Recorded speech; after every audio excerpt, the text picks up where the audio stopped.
விஜயை முதலமைச்சராக ஏற்றுக்கொள்ளக்கூடிய கட்சிகள் இப்ப டிடிவி தயாரா இருக்காரு. அவர் ஓபனா ஸ்டேட்மெண்டே கொடுத்துட்டாரு. மிச்ச கட்சிகள் திமுக கூட்டணியில இருந்து வருதா, இப்ப காங்கிரஸ் வருதா தெரியாது. ஓபிஎஸ் நீங்க பேசி பார்க்கலாம், புதிய தமிழகம், ஜான் பாண்டியன், இப்படி நீங்க பேசி பார்க்கணும். No compromise. உங்க சைடுலயும் எங்க சைடுலயும் it's a GT promise. Adyar Ananda Bhavan sweets and snacks மற்றும் A2B வெஜ் ரெஸ்டாரண்ட். உங்கள் பசியார எங்கள் ருசி பேசும். அழகு தரும் மூலிகைகள், ஆரோக்கியம் தரும் மருத்துவர்கள். டாக்டர் ஸ்ரீவர்மாஸ். தனியா நின்னா தனித்து நிற்போம், தன்மானம் காப்போம், டெபாசிட் இழப்போம் போய் முடியும். அவர் என்ன வேணாலும் இருக்கட்டுங்க, பெரிய மாபெரும் சூப்பர் ஸ்டார் ஆனாலும் இருக்கட்டும், அந்த பேசிக் ஓட்டு என்பது அவரோட ரசிகர்கள் ஓட்டு தான். அவனும் மைண்டு மாறுவான். எல்லா கட்சிகளும் பல்வேறு அழுத்தங்களை கொடுக்கும். ஜாதி அழுத்தம், பண அழுத்தம், எல்லா அழுத்தமும் வரும். டிவிகேன்னு சொல்றவங்களோ, விஜய் தளபதி சொல்றவங்களோ அப்படியே ஓட்டு போட்டுருவாங்கன்னா நினைக்கவே நினைக்காது. எம்ஜிஆரே 1980 தோத்து போயிருக்காரு. ஜெயலலிதாமாவே தோத்து போயிருக்காங்க பர்கூர்ல. இதெல்லாம் கண்ணுக்கு நேரம் தெரிகிற விஷயம்.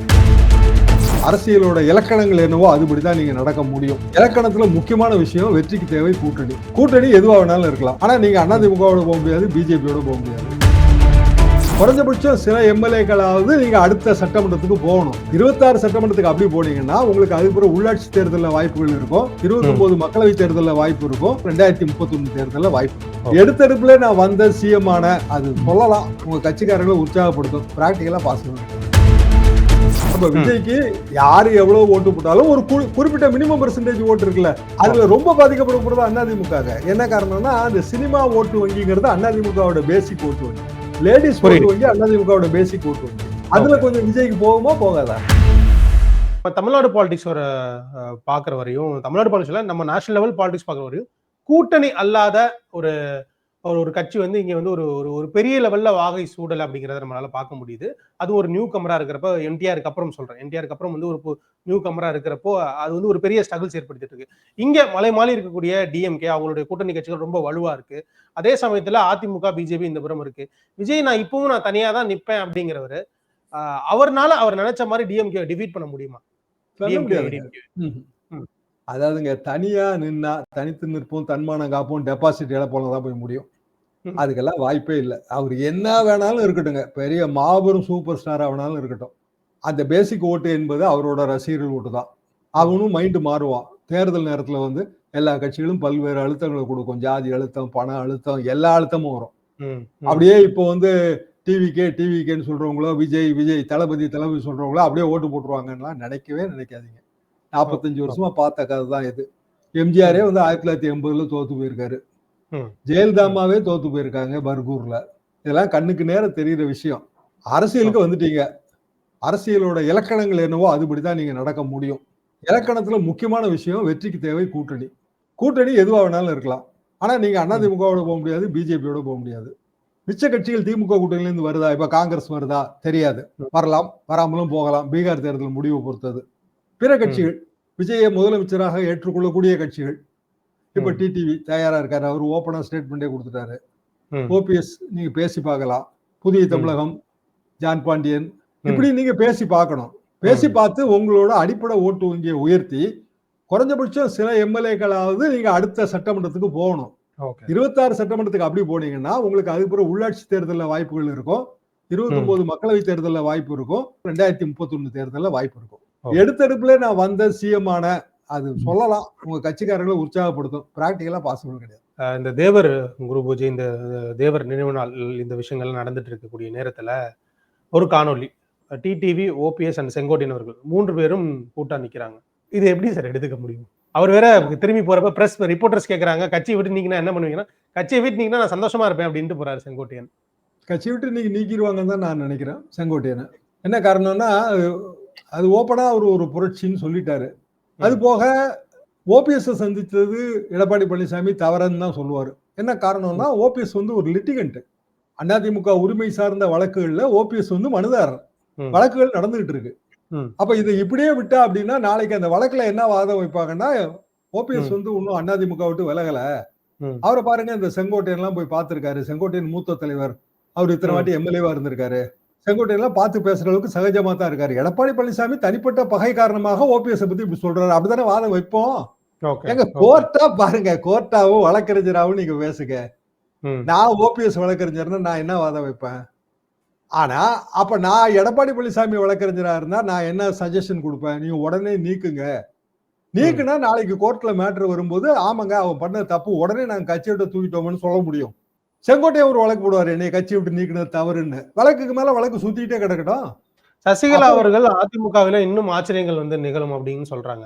இன்னும் ஒரு சசிகலா பிளவுபடுறதுக்கான இல்ல ஒரு சர்ச்சையான சூழ்நிலை அங்க ஏற்படுறதுக்கான வாய்ப்புகள் இருக்குன்னு நினைக்கிறேன். சசிகலாவோட கிளைமே இன்னைய தேதி வரைக்கும் அதிமுக பொதுச் செயலாளருங்கிறது தான். நேற்றை ம். கூட அவங்க வந்து அதிமுக பொதுச் செயலாளரா தான் போய் வந்து தேவர் குரு பூஜையில கலந்துக்கிட்டாங்க. அவங்க அப்படித்தானே ம். சொல்றாங்க. என்னை யாரும் நீக்கலைங்க. அது எப்படி நீக்க முடியும்? ம். நான் 2016ல வந்து பொதுச் செயலாளர் தேர்ந்தெடுக்கப்பட்டேன். டிசம்பர் 31 என்னமோ. ம். அதுக்கு பிறகு நான் வந்து தொடர்ந்து பொதுச் செயலாளர். நான் ம். சிறையில இருக்கும்போது அதிமுகவுக்கு இன்ஸ்ட்ரக்ஷன் கொடுத்திருக்கேன். நடுவுல வந்த தேர்தல்கள்ல அதிமுக எம்பிக்களை எம்எல்ஏக்களை ஓட்டு போட சொல்லியிருக்கேன். என்னோட இன்ஸ்ட்ரக்ஷன் படி தான் எல்லாம் நடந்தது. அப்புறம் நான் ம். இல்லாம நீங்களே வந்து ஒரு தீர்மானத்தை போட்டீங்க. அதை எதிர்த்து நான் வழக்கு போட்டிருக்கேன். வழக்கு இன்னும் நடந்துகிட்டு இருக்கு. அந்த ம். வழக்குல டிடிவி ஒரு பார்ட்டியா இருந்தாரு. அப்புறம் அவர் ம். அமமுக தொடங்கினோம்னா அவர் அந்த வழக்குல இருந்து தன்னைத்தானே விடுவித்துக் கொண்டார். இப்போ ம். வந்து அது சசிகலா வெர்சஸ்ங்கிற வழக்கா நடந்துகிட்டு இருக்கு. இன்னமும் நடக்கு.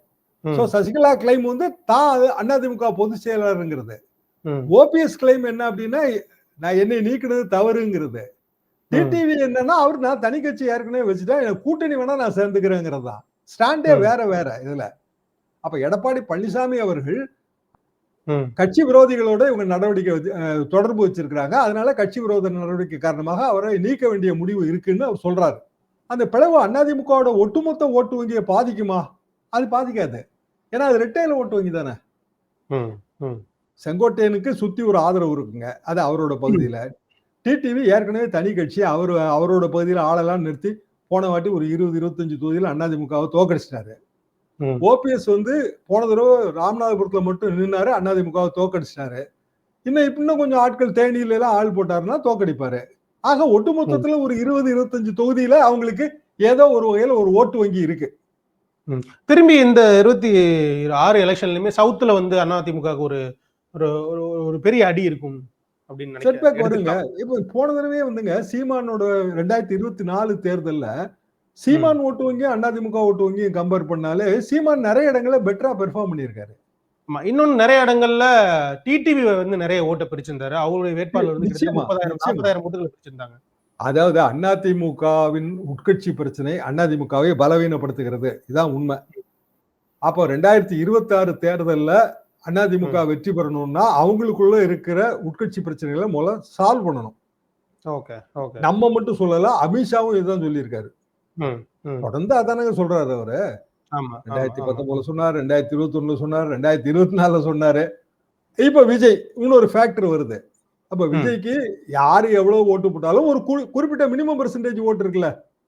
ம். ஓகே. அதுல ரொம்ப பாதிக்கப்பட போறது அதிமுக. என்ன காரணம்னா அந்த சினிமா ஓட்டு வங்கிங்கிறது அதிமுகவோட பேசிக் ஓட்டு வங்கி. லேடிஸ் புரியுது. ஓட்டு வங்கி அதிமுகவோட பேசிக் ஓட்டு வங்கி. ஓகே. அதுல ஓகே. கொஞ்சம் விஜய்க்கு போகுமா போகாதா? வாய்ப்புகள் இருக்குல்ல. இடி தமிழ்நாடு காவல்துறைக்கு ஒரு லெட்டர் எழுதுறாங்க. அதுல வந்து முனிசிபல் டிபார்ட்மெண்ட் திரு நேரு அவர்களுடைய டிபார்ட்மெண்ட் கீழ ஒரு 2500 போஸ்டிங்ஸ் வந்து போடப்பட்டிருக்கு. அதுல ஒரு சில போஸ்டிங்க்கு 25 ல இருந்து 35 லட்சங்கள் வந்து லஞ்சமா பெறப்பட்டிருக்கு. இதுக்கு வந்து நீங்க வந்து ஒரு ப்ரோப் வந்து கண்டக்ட் பண்ணணும் அப்படின்னு சொல்லிட்டு காவல்துறைக்கு ஒரு லெட்டர் எழுதுறாங்க. இத நேரு அவர்கள் அப்பட்டமா மறுத்திருக்காரு. இது எப்படி பாக்குறீங்க? ஜாப் ஸ்கேம் நடந்ததா நடக்கலையாங்கிற அந்த விவாதத்துக்குள்ள போகாம இதோட லீகாலிட்டியை மட்டும் பாருங்க. ம். ஒரு புலனாய்வு அமைப்பு ஒரு ம். கடிதம் கொடுக்குது. நாங்க வேற ஒரு இடத்துல ரெய்டு நடத்துறோம். ம். அந்த ரெய்டுல கிடைச்ச ஆவணங்கள் அடிப்படையில இது எங்களுக்கு வெளிப்பட்டிருக்கு. ம். இதுக்கு குறித்தான ஆவணங்கள்லாம் இது அப்படின்னு ம். ஒரு இன்டர்னல் லெட்டரை டிஜிபிக்கு அனுப்புது. அந்த ஓகே. இன்டர்னல் லெட்டர் அது எப்படி வெளியிடலாம்? அதான் கேள்வி. ஏன்னா அது வெளிப்படையா நிறைய இடங்கள்ல வந்து வெளியிடப்பட்டிருந்துச்சு. அதான் அப்படி வெளியிடும் போதே அதுல வந்து அரசியல் நோக்கம் வந்துருது இல்ல. இது வந்துங்க ஒரு டிபார்ட்மெண்ட்டுக்கும் இன்னொரு டிபார்ட்மெண்ட் ஹெட்டுக்கும் இடையில நடக்கிற கணித போக்குவரத்து இல்லையா? ஓகே. ம். நேச்சுரலா கான்பிடென்ஷியல். நாளைக்கு இது கோர்ட்டுக்கு போச்சு அப்படின்னா இடியை வந்து திட்டும் கோர்ட்டு. ஓகே. ஓகே. சரி, டிஜிபி நடவடிக்கை எடுக்க முடியுமா? அவர் ம். டிபார்ட்மெண்ட் ஹெட்டுங்க. அவர் டிவிஎஸ்சிக்கு பரிந்துரை செய்யலாம். டிவிஎஸ்சி ம். நேரடியாக வந்து கைது பண்ண முடியுமா? நேருவையோ இல்ல மத்தவங்களையோ? ஏனென்றால் டிவிஎஸ்சி அது ஒரு ரெய்டு நடத்தி தான் இதை எல்லாத்தையும் திருப்பி ரீகன்ஃபார்ம் பண்ணணும். ஓகே. அப்போ ஓகே. இப்போதைக்கு எதுவுமே நடக்க போறது இல்ல. ம். ஆனா இதை ஒரு பெரிய பேசு பொருளாக மாத்துறதன் மூலமாக இடி என்ன சாதிக்க நினைக்குது? ஜாப் ஸ்கேம் நடந்ததா நடக்கலையாங்கிறதே நம்ம விவாதிக்கலைங்க. ம். அது நடந்ததுன்னு சொல்றவங்களுக்கு பின்னாடி இருக்கிற மோட்டிவ் வந்து சந்தேகத்துக்கு இடமானதா இருக்கு. இப்ப இங்க இடி வந்து நேரடியா இதுல வந்து இன்வெஸ்டிகேஷன் பண்ண முடியாது, இல்ல வழக்கு பதிவு செய்ய முடியாது. எப்போதுமே அது பண்ண முடியாதுங்க. இடி ஏதோ ஒரு எஃப்ஐஆர் பேஸ் பண்ணி தான் போக முடியும்.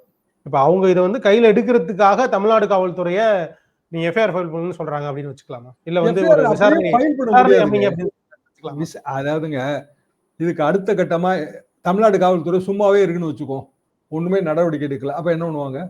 ஒண்ணும் பண்ண முடியாது. கோர்ட்டுக்கு தான் போகணும் நீங்க திருப்பி. ஏன்னா பேசிக்கா மணி லாண்டரிங்ல இந்த பிஎம்எல்ஏ ஆக்ட் கீழ இருக்கிற நிறைய ப்ரொவிஷன்ஸ்ல இவங்க இடியால டைரக்டா ஒண்ணும் பண்ண முடியாது. இந்த அனிதா ராதாகிருஷ்ணன் கேஸ் இதே தாங்க. அனிதா இருக்காரு அமைச்சர், தூத்துக்குடியில கேஸ் நடக்குங்க. கேஸ்ல நாங்களே வந்து வாலண்டியரா சேர்ந்துக்க போறோம், எங்களுக்கு பெர்மிஷன் கொடுங்கன்னு இடி கேட்டுச்சு.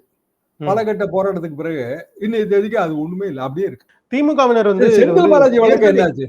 வருஷம் என்னாச்சுங்க? நீங்க வேகமா நடத்தி தண்டனை வாங்கி கொடுத்துருக்கணும்ல. ஏதோ ஒண்ணு சொல்லிட்டே இருப்பாங்க, அவங்க இவ்வளவு விட்னஸ் போட்டாங்க, அவ்வளவு.